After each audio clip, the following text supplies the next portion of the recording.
Sup, Broanna? I'm Leon, the Paperback Maniac, coming at you with the fifth vintage horror book review for Satanic Summer. Tonight, we are taking a look at Sister Satan by Dana Reed.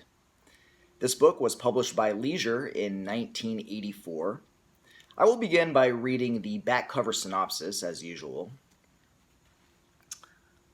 Lauren is a lonely teenager, the babysitter for her three younger brothers and the target of her father's frequent rages. Her burning desire for a sister, someone to confide in, with whom she can share her hopes and dreams, leads her to experiment with the occult powers she has inherited from her grandfather, powers which she has never dared to use until now.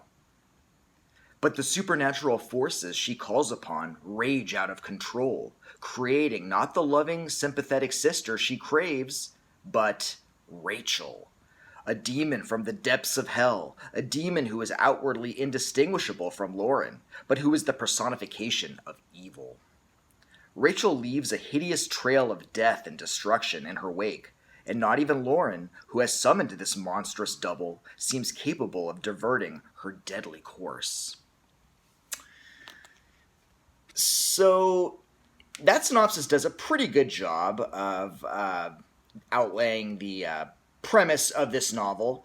15-year-old Lauren Anderson just wishes she had a sister. She really wishes she had a sister. If she had a sister, she wouldn't have to rely so much on her unreliable best friend Jill, who's been acting really lame lately, never wants to do anything. And she could also, have someone to share with the never-ending babysitting that her parents always ask of her for her three younger brothers. Not to mention, if she had a sister, she would just have someone at home, to confide in, a best friend who she could stay up with late at night and, trade makeup tips with and talk about the boys she liked. She thinks about her family powers, that namely her grandfather had possessed, the ability to make anything happen that he wanted. And she wishes, why didn't he just conjure up a granddaughter for me to have as a sister? And she thinks then, well, it is possible that maybe I could try to experiment, because before her grandfather passed away, he had taught Lauren some of the, magical spells and things. So there is a possibility that she could do it herself, although she knows, that it would be dangerous. All the elements, all the conditions have to be met, of course. Her brothers come home one day and they start discussing the topic of alter egos and the fact that 17th century settlers used to believe that everyone had an alter ego that was sort of like the bad side of your personality, buried deep down below. And if some people wanted to inflict harm on another, but they didn't have the courage to do it themselves, they would call on this alter ego during sleep, and the alter ego would materialize in spiritual form, although looking just like the person, and it would enact these things that were like in the subconscious mind of the person, willing them to happen. And Lauren thinks, oh, how nice would it be if, she could get a little revenge on some people herself. She thinks about like a bully from school who teases her for having an overbite and calls her snaggletooth. And she thinks, oh, it'd be nice to get a little even. Of course, it would have to be, very strictly controlled. She couldn't let it get out of control. She doesn't want to, she's not a terrible person. She doesn't want to inflict awful pain, but maybe just a little bit of payback, would be nice. So one night after her brothers go to sleep when she's babysitting, she's all alone, of course, because our friend Jill, flaked on her, didn't come over for the sleepover. She decides, well, I'm going to try this ceremony. I'm going to see if I can create a sister for myself. So what does she do? She mixes a concoction that's kind of like made up of like the blood of a field mouse and rosemary and some other ingredients. And then suddenly, her bedroom transforms into this large fancy ballroom with like elegant chandeliers and eerie music starts playing, and then all of these sort of hideous winged creatures start appearing. They look almost like gargoyles.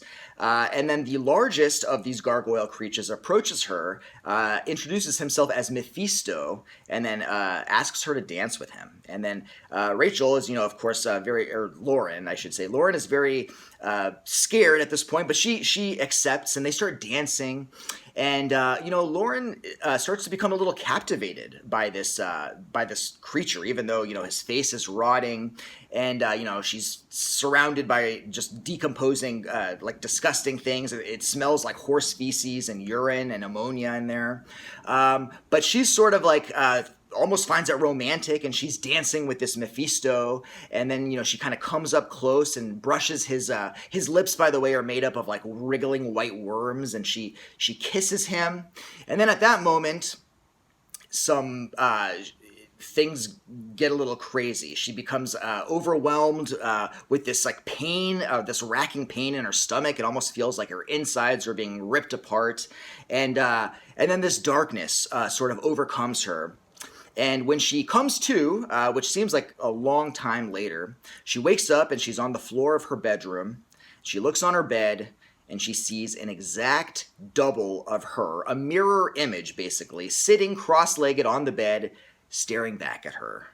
And suddenly, when Lauren sees this girl sitting there with her in her room, she doesn't want another sister anymore.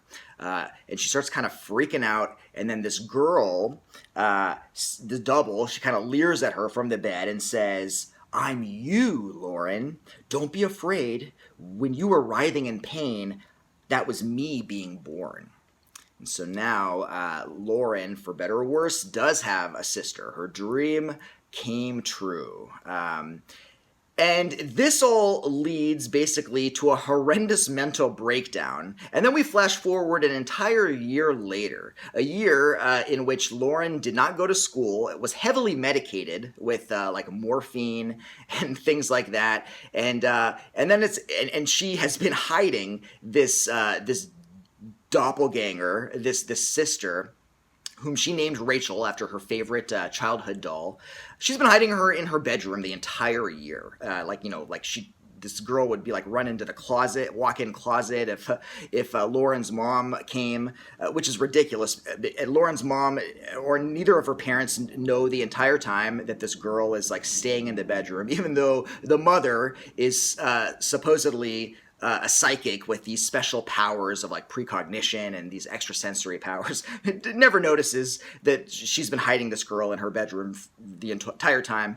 But so a year after she conjures up Rachel, she's finally ready to go back to school. So she goes back like 3 weeks before the end of the school year to sort of try to resume her life. And it's not easy because she is very, very concerned about her sister Rachel, because in fact her sister is, quote, the evil side of her personality emerged as a flesh and blood creature.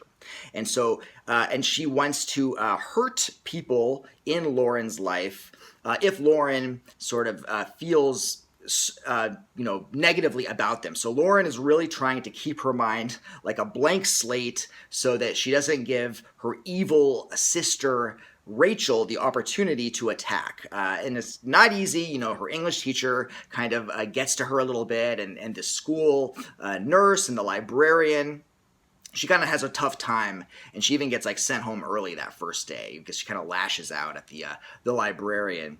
So let's see. So now Rachel is the evil sister. Rachel keeps asking Lauren if she wants her to take care of people for her. She says, "Hey, do you want me to kill your dad? He seemed to be annoying you." Or, "Hey, how about that friend of your mother's? She is giving you a lot of hard time. Do you want me to like murder her?" And Lauren is like saying like, "No, I don't want you to hurt anyone." And she's like really like frustrated, and she really hates Rachel, but she feels like this is like kind of her burden. This is like her this is something that she has brought on, and so she's trying to find a way to get rid of her. She had tried earlier to reverse the spell, didn't work. So right for the time being, she is stuck with this demonic twin sister, and the demonic twin sister, because she looks just like Lauren, she is able to sort of like go downstairs occasionally and like interact with the family and like with the brothers and with the mom, and they think that she is actually Lauren, the real teenage girl. And so she loves it, for instance, and she does this while Lauren is sleeping, which is conveniently a lot. She seems like she's always sleeping to give Rachel opportunities to go down and speak like with the parents. And Rachel loves it, especially when she goes down and smells Lauren's mother's cooking. Especially she loves the scent of sizzling meats, because it reminds her of burning flesh back home in the bowels of hell. And that's really one of the only sounds that she misses. But she does love that, quote, sizzle and stench of bodies, also the peeling flesh, the howling. These are things, from hell that she misses. And so she likes to smell that stuff when, like, bacon is frying on the pan or whatever. And it is abundantly clear that Rachel is evil personified, because she's always just thinking about ways that she can murder and mutilate and torture people. For example, when Lauren's mom is pouring steaming hot water from the teapot, Rachel just imagines how fun it would be just to heave that bottle of hot water in the mother's face and just watch as she kind of bends over with her hands like going at her burning face and like contorting in pain. Like Rachel just finds that like a blast, and like it would be so funny. And soon enough, Rachel gets sick, of course, of hiding out in Lauren's bedroom. She wants to go out and have some fun. She feels like the world could be her playing ground. And, she feels like it wouldn't be hard to deceive Lauren, because Lauren is not, she's more innocent, and she's not full of deceit and evil and lies and trickery like Rachel is. So she decides, she's going to take Lauren's place, right? She feels like she could do cause a lot of harm and destruction on Earth, and that would be a blast. And she also, but she has been warned that she needs to take her time. And in fact, there is sort of this shadowy figure who comes and mentors her at times. Her quote unquote her own personal Svengali. This person appears, and he tells her to be patient and bide her time and wait for the right moment. He will tell her when, is the right time to act and to so that she can kind of destroy Lauren and take over. And it's not revealed until the end of the book who this Svengali figure is. It's meant to be sort of like a twist. It's a total cheat, though, because Rachel knows who it is the entire time. It's just the author withholding information. So I feel like it's not really like an earned reveal, because there was no reason for it other than for it to have like a kind of like a shock reveal at the end to the reader. But but she, is Rachel is ready. She tries, and it's kind of funny how she's always kind of zeroing in on Lauren's thoughts, trying to catch her think like a snippet of something bad about someone, so she can have an excuse to mutilate them. Like for example, at one point she catches Lauren just for a moment observing the kind of slovenly, overweight friend of Jill, and thinking in her mind like, that fat, disgusting bitch. When she actually thought that about her friend's mom, and Rachel hears that and uses that as an excuse to like just mutilate this poor obese woman. But yeah, so she's finding ways to slip it in there and do these violent acts, and before you know it, high school teachers are having their heads ripped off in bathroom stalls. Kids are finding clumps of hair and bone fragments in their cafeteria hamburgers that are made of human meat, by the way. Ungodly demons are being jestfully summoned from the sewers of hell. Old librarians are being stalked in libraries in a scene straight out of the original Ghostbusters movie, the opening scene, only with a little more self-vivisection and disembowelment. Middle-aged ladies are subsumed by slimy dustball monsters, etc. That kind of thing's happening. But it's a good thing that Lauren has inherited some powers from her grandfather, so maybe she can use these to sort of like fight back against the evil Rachel, right? So the question is, will she prevail, and will she be able to finally find a way to send Rachel back to the, deepest pits of hell whence she came, or will she be, herself destroyed by Rachel and replaced? So that's her story.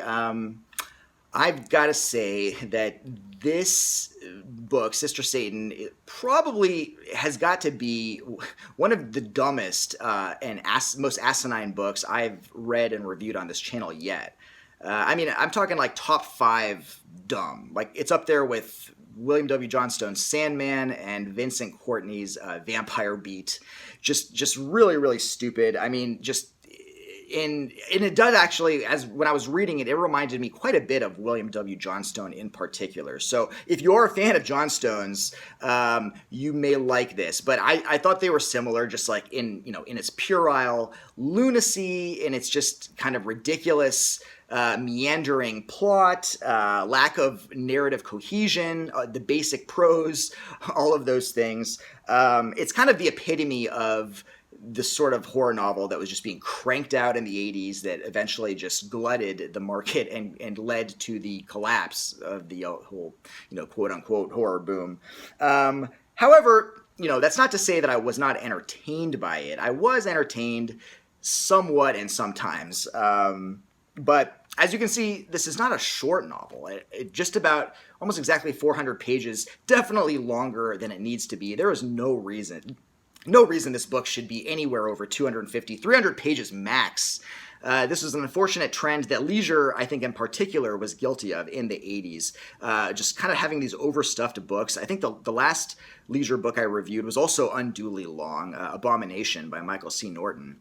And, it's clear that with the success of novels like It and The Stand, all those Stephen King doorstops, publishers thought that readers wanted to read these big, fat, heavy horror novels. And I'm sure that editors were pressuring writers to, filling in more and just padding it out. And that's really something I don't think it does not work well for horror at all. I think horror is most effective when it's spare and lean. There can be long horror novels, but not bloated horror novels, right? Horror should be faster than that. Like, a perfect example is I love the 80s horror film Night of the Demons. I think it's just like a near perfect kind of like late 80s supernatural teen horror flick. Very fun, and it's perfectly 90 minutes, which is perfectly fine for that. Now, if it were 120 minutes, I don't know if I would, look at it as fondly as I do. I think that, certainly for a certain type of story, you definitely, do not need to kind of stretch it out like that. And, as you can tell from my recounting of the plot, the premise of this thing is just totally absurd, which I was expecting, and that's fine. I love, weird, like batshit, like silly premises, but just like really stretches your credulity. For me, almost like worse than any of the supernatural stuff was just the fact that we're supposed to believe that Lauren was able to hide this girl in her like walk-in closet for an entire year, and no one was the wiser. Not even her prescient or advanced mother who has all these powers like this ESP and precognition. She can tell the future. Psychic mother. She had no idea, and she couldn't tell when she was talking to her real daughter or to this fake demonic doppelganger. It's just like, come on, like don't buy it at all. The novel does try to be a little interesting with this whole idea of Rachel only being able to kill the people that Lauren thinks negatively about. I think that that's a really cool idea, but it just, unfortunately, this novel kind of shits the bed with that when Rachel doesn't really do it out of any sort of need to help Lauren. She will just kill anyone. She just does it out of her own, to satiate kind of her own bloodlust, which kind of, defeats the purpose. I thought it might have been interesting to have Rachel, at least when she first appeared, seem to be an actual like sister to Lauren, and actually maybe kill people in an attempt to because that's what Lauren wanted. But that's a little too psychological for this kind of book. So it goes kind of like the dumber, simpler route. Rachel is just plain 100% evil right from the get-go. And there's no love lost between the two of them at all. Like from the beginning, she hates the minute Rachel arrives. Lauren is like, "Oh fuck, what did I do? This person is evil and dangerous, and I need to get away from her." So let's see what else. Yeah, so characterization is nil, as you can imagine. I mean, you remember those old cardboard standees at your local video store? Those have more dimensions than the characters comprising this book. Lauren's parents are especially lifeless, I thought. Dialogue is just really, really bad.